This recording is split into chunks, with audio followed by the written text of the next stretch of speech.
الله أكبر وانتهى نصبي وزالت شقوتي. الله أكبر وارتمى قلبي بباب الرحمة. الله أكبر وانتهى نصبي وزالت شقوتي. الله أكبر.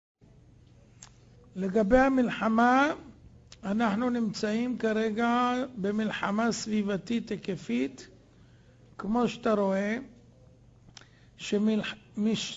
שמשתנים ומתחלפים משטרים מסביבנו, וכמובן שזה לא יהיה לטובתנו, והטבעת מתהדקת ומתהדקת, והקדוש ברוך הוא כנראה שיש לו תוכניות סביבתיות שיביאו אותנו להכרה מהירה יותר לקראת מה שעומד להתרחש.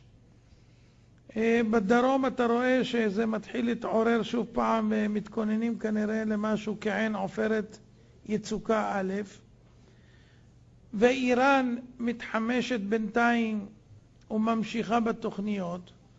בסוריה המצב על הפנים, הטורקים כבר לא איתנו, ואנחנו נמצאים במצב לא נוח. בספטמבר כבר קבעו שיכריזו על מדינה פלסטינית באו"ם. ב-15 למאי עוד מעט עומדים לצעוד לכאן מיליונים של ערבים, לפי מה שהם מודיעים.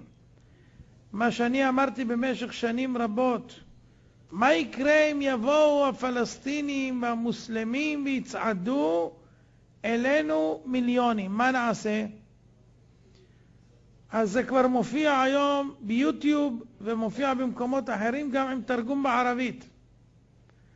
זאת אומרת, המצב הוא שאנחנו עומדים לחנק פה לאט לאט לאט לאט ממה שקורה.